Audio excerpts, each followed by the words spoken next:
我覺得藝術對於唔同嘅社群或者社會嚟講，佢都係令我哋有更加多嘅空間去重新定義某一啲嘢，一啲我哋習以為常嘅諗法，甚至乎係打破呢一啲嘅定義嘅。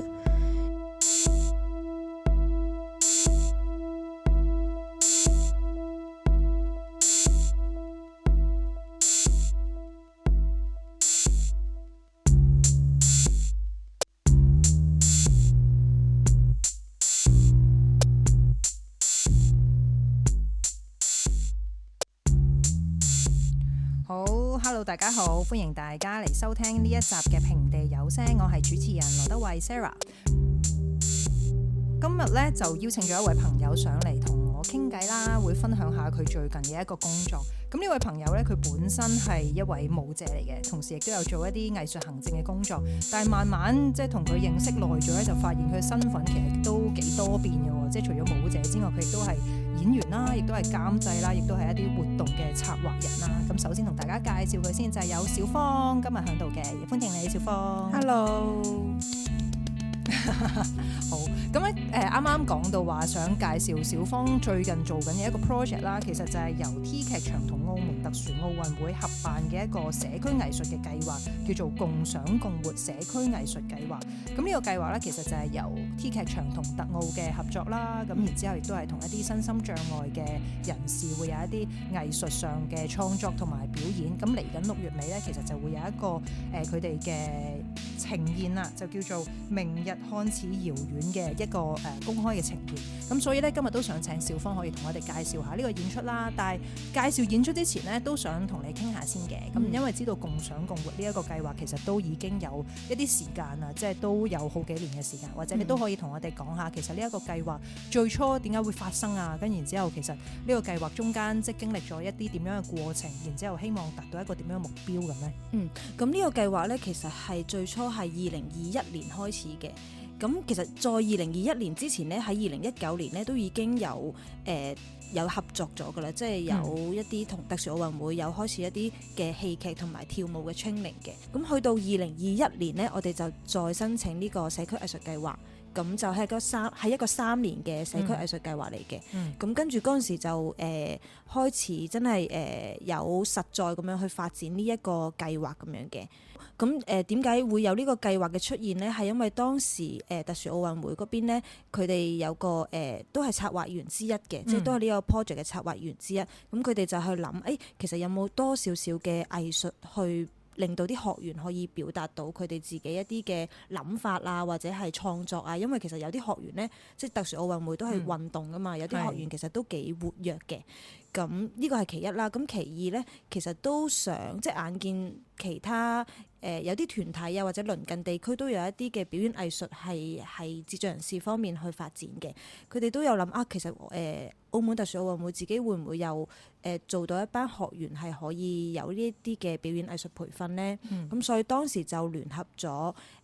本地藝團四維空間去發展呢一樣嘅 project 嘅。咁就真係慢慢 work 可以發展到喎。咁其實咧呢一個成個計劃咧，主要係 provide 一啲嘅戲劇堂啦，同埋跳舞堂俾一班嘅學員嘅。咁其實人數唔係話真係好多，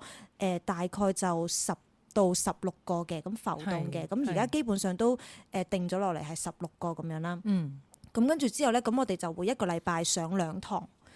咁咧，去到1年咧，就會有一個年度嘅呈現，去俾佢哋去展示翻佢哋上堂究竟學咗啲乜嘢啊，又或者係創作嗰陣時，佢哋一齊創作嘅元素會有啲乜嘢啊？咁就一嚟咧就俾佢哋去，終於上台啦，咁樣可以俾佢哋見下觀眾啦。二嚟都想大家睇翻佢哋所學習嘅成果咯。即係都唔因為佢哋其實都好中意表演嘅。我哋發覺咧。表演完第一次之後咧，開頭以為佢哋會緊張，佢哋都真係緊張嘅。但係咧，佢哋見完觀眾之後咧，佢哋好興奮啊！佢哋好想下一年繼續嚟，跟住就好想繼續去見觀眾啊！你覺得佢哋享受嗰個點係咩？即係因為有人為佢哋即係去欣賞佢哋嘅表演，即係睇到佢哋嘅一部分嘅能力，定係乜嘢？即係啲乜嘢令到佢哋咁 enjoy 呢一個過程咧？我覺得係首先係佢哋知道自己上緊堂，跟住佢哋每一日即係每一堂學嘅嘢，或者係每一堂嘅付出嘅努力，首先可以得到被認可先啦。跟住其二，我覺得係被看見呢樣嘢咯，因為佢哋。即係可能有一啲學員咧，佢哋係住院舍嘅，其實佢哋嗰個活動空間、日常嘅活動空間係有限嘅，即係可能係職訓中心同院舍2點嘅啫。有一啲可能就算係住屋企嘅，同屋企人住嘅，但係相對你話出去參加啲興趣班或者上台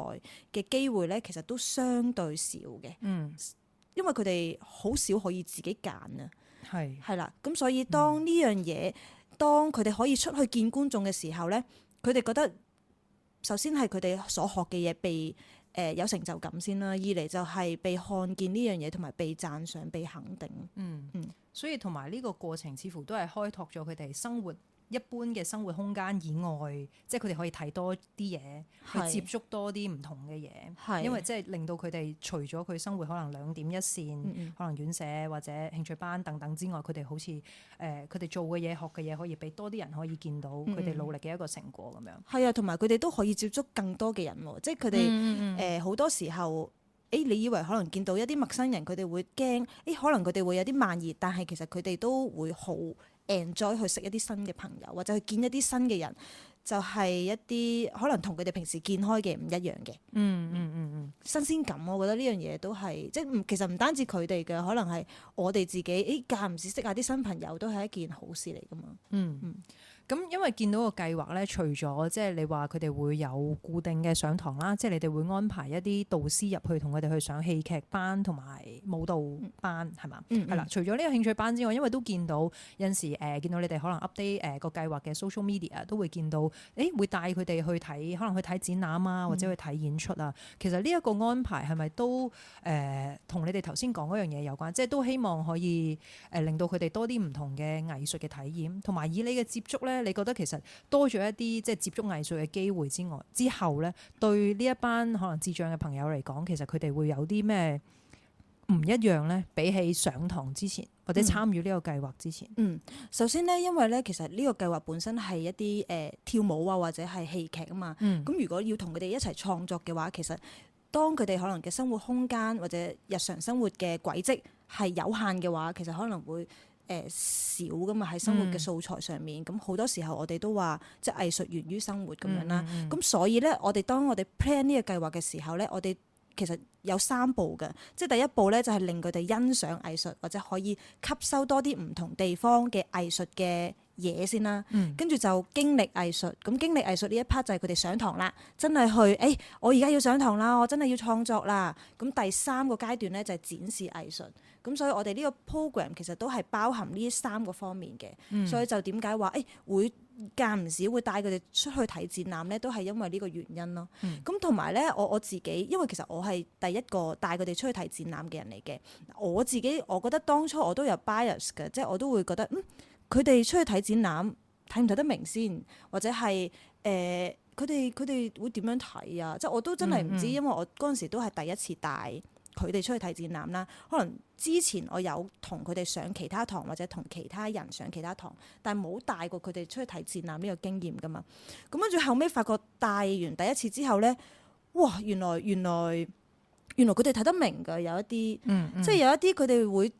可能有時佢哋會直接指出呢個係咪就係講呢樣嘢嘅？都真係喎。跟住又或者即使可能唔係嘅話咧，但係佢哋所睇嘅另一個角度咧，其實都係都未嘗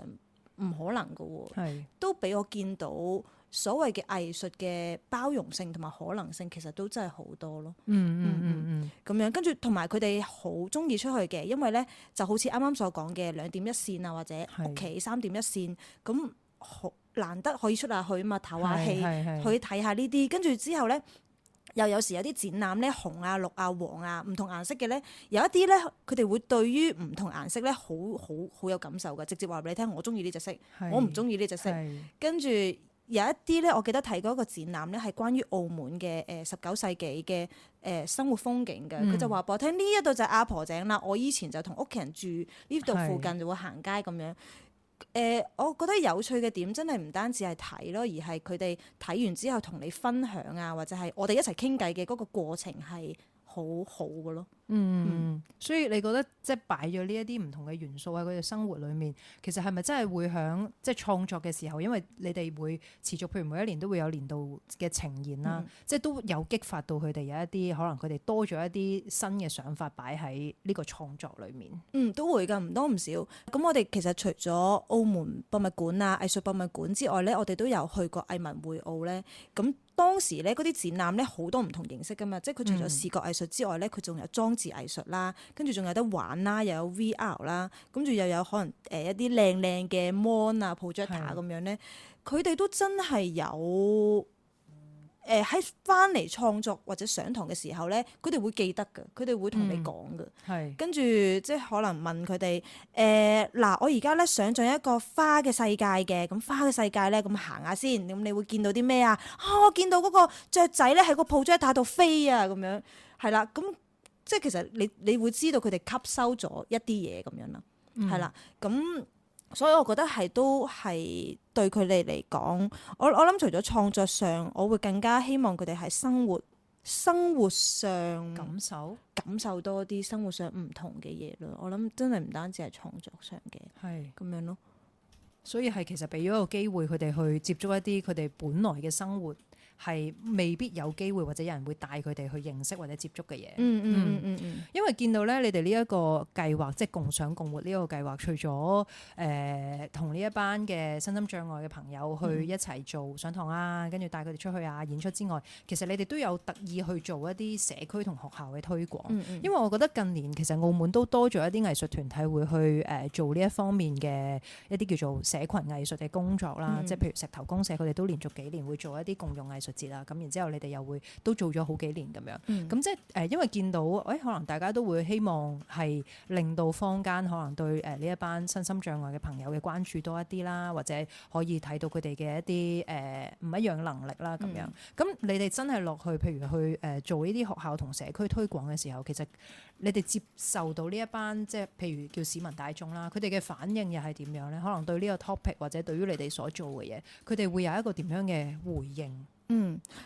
其實回應都好意料之外嘅，即係譬如我哋其實除咗搞真係針對呢啲學員去上堂啊或者做演出之外咧，我哋都有好多其他嘅活動啊嘛，系列活動啊嘛，即係例如我哋有搞過2次嘅社區藝術大使嘅培訓嘅，咁嗰陣時嘅對象咧就係針對澳門嘅一啲大學生嘅，咁其實我哋嗰陣時都招咗2批嘅大學生嘅，分別都有即係加埋都差唔多30人咁樣啦，咁分開2年，咁成個嗰個計劃嗰陣時咧就係除咗同啲大學生去上一啲培訓堂啊，咩係社區藝術啊，跟住之後咁。同呢啲智障人士相處嘅時候要注意啲乜嘢嘅一啲社工技巧之外咧，其實佢哋就要入班㗎啦，即係佢哋就要做助教，跟住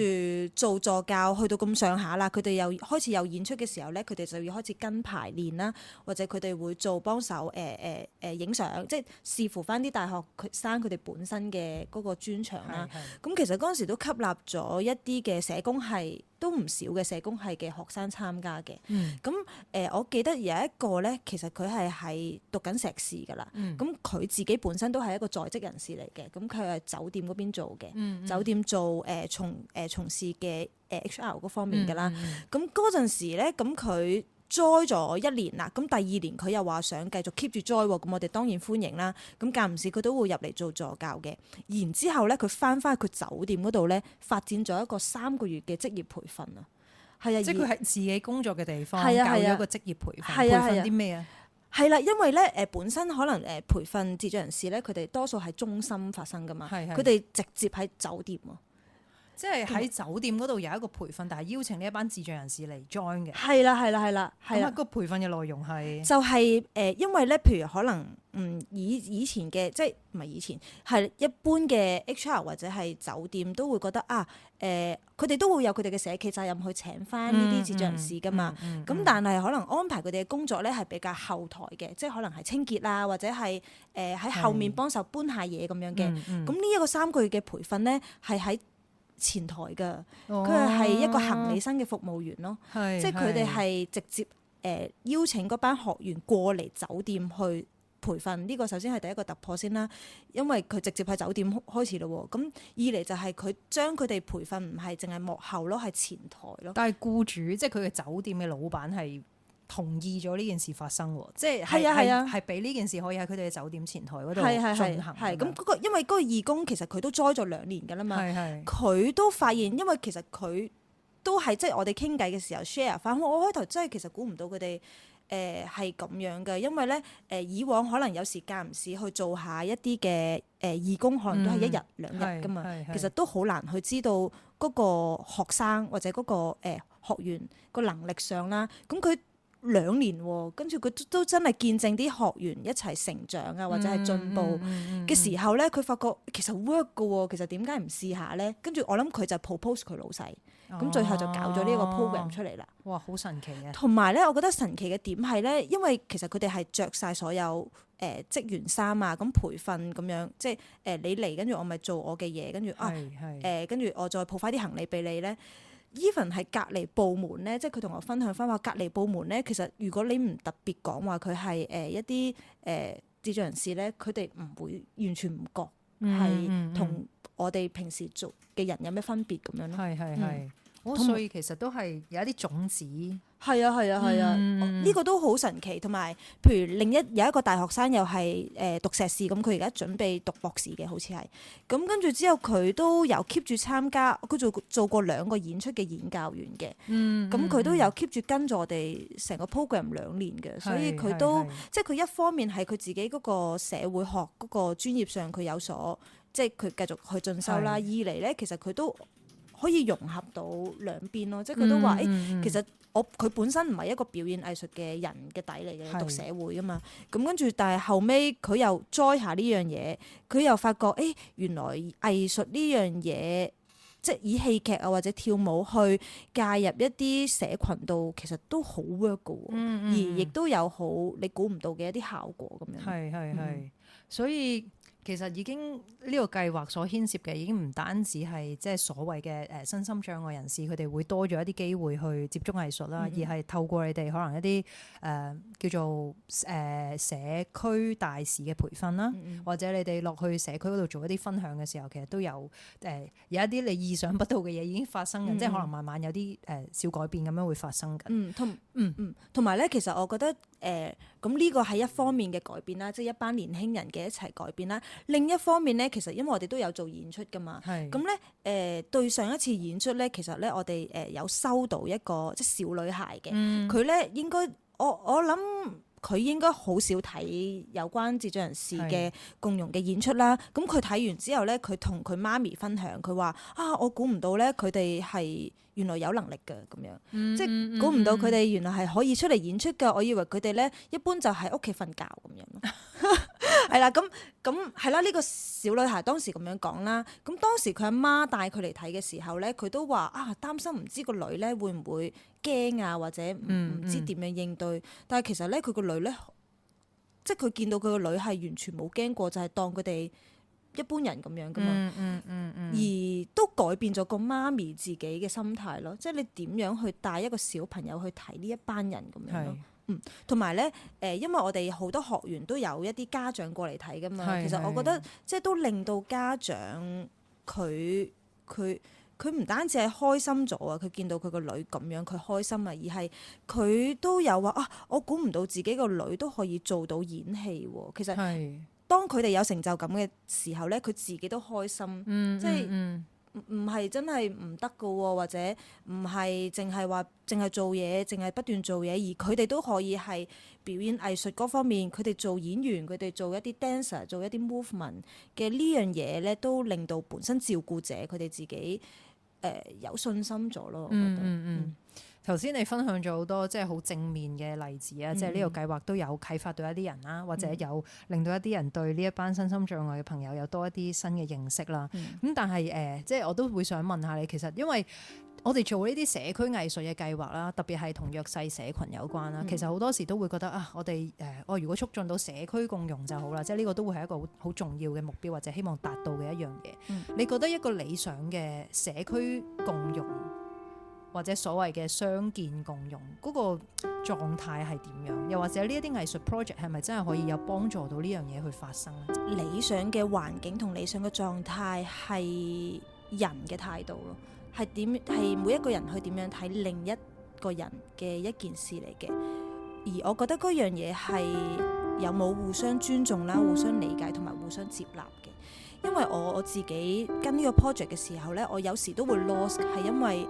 我哋而家上堂跟住做演出，但係其實嚟嘅人都係少少嘅啫，又唔係好多。咁上堂又係淨係呢班人，咁澳門仲有好多其他學員都可能有同樣嘅情況喎。咁其實個功用有幾大，有幾咩呢？有幾可以真係到位到 point 咁樣，好有用咁樣。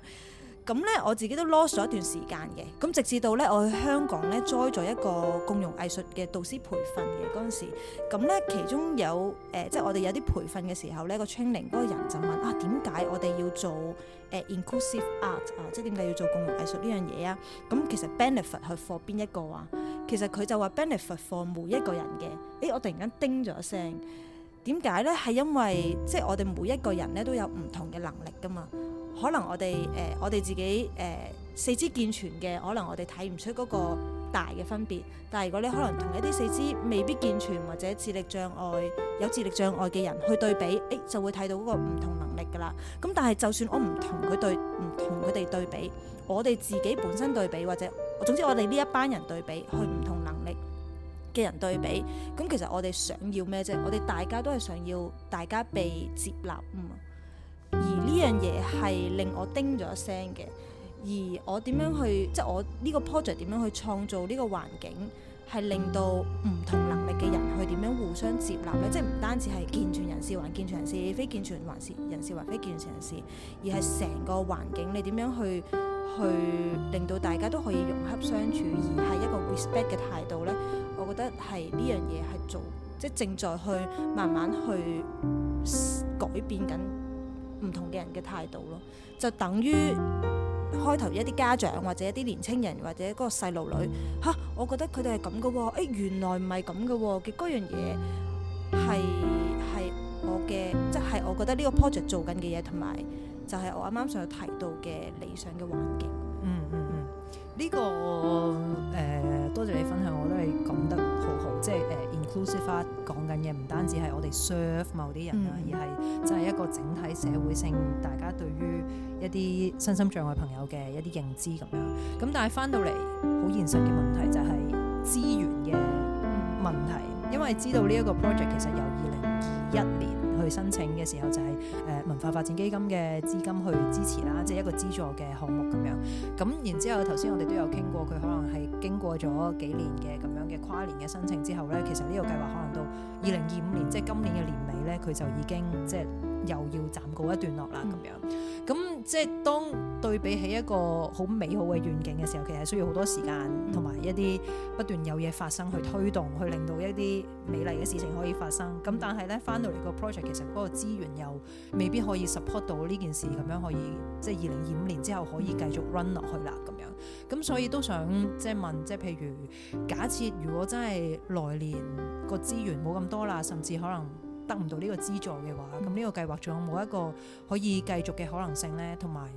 因為呢個都係一個即係社福機構同藝術團體嘅合作啦。咁會唔會其實社會上有冇其他嘅資源可以令到呢件事都會發生到呢？我覺得資源嘅話，對我嚟講係，如果你想做呢件事，當然可以繼續嘗試去申請啦。但係如果冇資源嘅話呢，咁其實呢，我哋本身呢個 project 呢都諗咗啲後着嘅，就係我哋會有一個即係展能藝術人才導師培訓呢。因為我哋都深知，即係其實你呢樣嘢你冇可能永遠攞到一啲資源，或者永遠係藝團同埋社福機構一齊合作到噶嘛，所以我哋都想呢個即係教呢個共融藝術嘅教學經驗可以延續落去嘅，所以我哋就有一個展能藝術人才導師培訓，去培訓一啲可能本身特奧嘅職員，可能佢哋會唔會可以係往多少少表演藝術嗰方面嘅課堂去考慮啊，或者去發展啊？咁呢個就係假如真係冇藝團同佢哋合作啦，咁佢哋自己機構入邊本身嘅人都可以做到呢樣嘢嘛。咁二嚟就係除咗針對呢啲職員之外咧，咁我哋都想針對一啲即係可能係澳門嘅一啲 artist 嘅，如果佢哋係想做呢一類嘅社群藝術嘅話，或者公共藝術嘅話咧，咁我哋都歡迎澳門本身嘅即係唔係社福界嘅，但係佢哋係 artist 嘅嗰方面去入嚟一齊參加。因為我又覺得即係做呢啲 project 啊，一定都好即係都好難去淨係你自己做㗎啦。反而我哋都希望有更多人嘅更多力量去一齊諗辦法咯。即係我哋做唔到嘅話，咁如果佢哋之後佢哋做到又有經驗嘅話，咪佢哋做咯，或者係我哋睇下點樣一齊合作去做咯。即係我又覺得未去到話冇資源做唔到呢樣嘢嘅，因為我都覺得即係呢個社會都好流動嘅啫，而好多時一啲機會啊，或者係一啲發展嘅可能性係睇你點樣傾出嚟嘅啫，跟住你傾完出嚟啦，有啲位行到咪行住先咯，或者行動住先咯，行下咧就會有路噶啦。船到橋頭自然直。係啊，柳暗花明又一村。係啊，所以都係希望盡量喺即係而家你哋做緊嘅呢個人才培訓，都係盡量將一啲經驗啦，可以傳俾有興趣嘅人，無論佢係社福機構嘅朋友，定係有從事藝術創作嘅朋友，即係希望令到呢件事可以繼續滾傳落去咁樣啦，好似係。咁你自己咧，你自己係點樣開始？點解突然之間會進入咗呢一個即係叫做共融藝術嘅環境裏面去做咗即係呢幾年嘅 project 咧？係點樣開始嘅咧？對於你自己嚟講，我自己最初咧係我本身係跳開舞噶嘛，咁嗰陣時咧好似係2017啊。總之係2017-18咁上下咧，咁我本身都有教細路仔跳舞嘅，咁跟住之後就有個人問我，呢個機構想要一啲導師去教一班智障人士喎，咁嗰陣時唔係特殊奧運會嘅，係另一個機構嘅，咁你有冇興趣試下？咁我嗰陣時就OK 啦，咁因為我嗰陣時都 freelance，二嚟就都想試下唔同嘅嘢，咁就開始咗咯喎，咁跟住就覺得未教過佢哋，但係原來佢哋咧學得都好快，即係可能縱使可能下一堂會唔記得嘅，但係佢哋係想學嘅，而當你即係教到一班學生係想學啊，而又有心學嘅時候咧，你教嗰個動力又會再大咗噶嘛，咁係由嗰陣時開始嘅。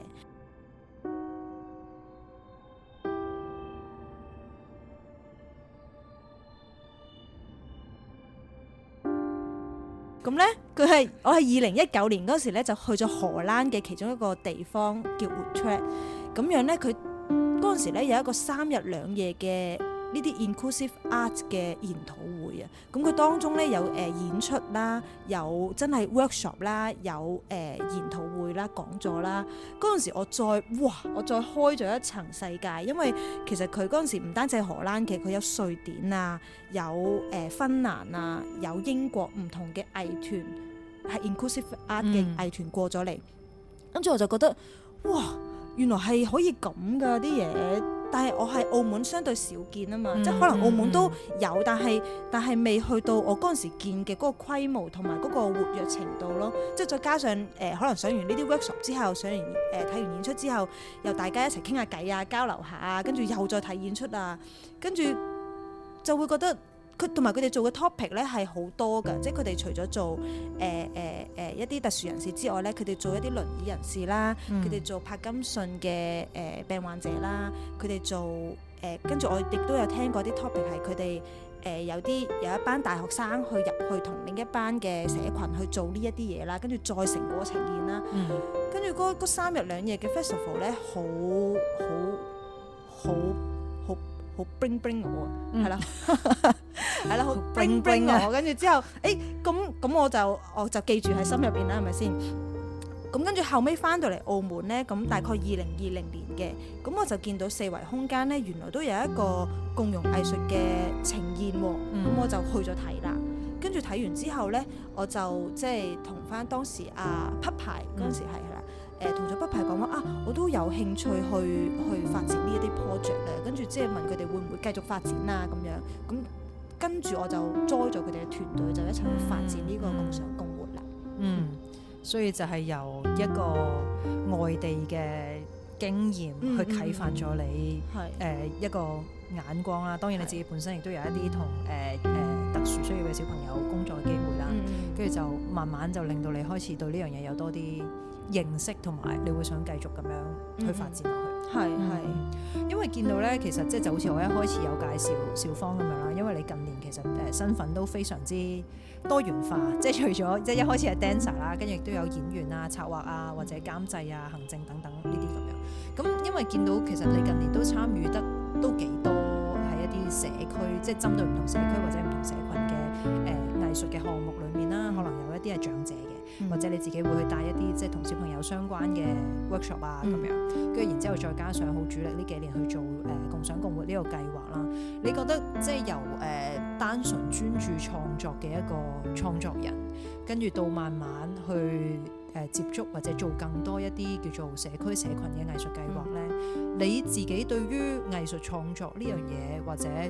即係藝術至於即係人群或者至於大眾嘅生活，即係會唔會有一啲新嘅睇法或者一啲新嘅領悟咁樣咧？我自己覺得係一種力量嚟嘅。因為咧，我記得我當時即係除咗嗰個智障人士咧，咁我另外有同一班長者去做一啲嘅戲劇啊，或者係生命故事冊咁樣啦。咁當時咧，即係我哋每一堂咧就係上下堂，跟住傾下偈啊，你以前係點樣啊，做下手工嘅啫。但係咧，我好記得我嗰陣時每一堂上完咧，我都覺得好開心嘅。但我唔知嗰種開心係邊度嚟嘅，即係當然係同佢哋一齊相處啦，或者係嗰種滿足係點解嘅咧咁樣。跟住後尾即係我哋自己坐，即係我哋又同佢哋一班長者一齊坐低啊，傾下偈啊，分享。即係上咗好多堂之後咧，咁我哋互相分享嘅時候咧，有一位老友記佢突然間講就係話我覺得咧好有力量啊！每一次去做完呢一啲嘅故事冊，同你哋傾完偈。而我又突然間 bring 咗聲啊！原來呢樣即係原來令我咁開心或者咁愉悅嘅嗰樣嘢係叫做力量喎，而嗰樣嘢係你要互相一齊分享先有嘅一個動力出嚟嘅。即係以前咧，我會成日聽話生命影響生命，咁都係聽嘅啫。但係我係呢幾年嘅社群藝術入邊，我確實去感受到呢個生命影響生命嘅嗰樣嘢咯。而我覺得藝術佢呢一份力量係可以推動到某啲人嘅改變，或者首先係自己嘅一啲改變，跟住而呢啲改變你不自覺影響其他人，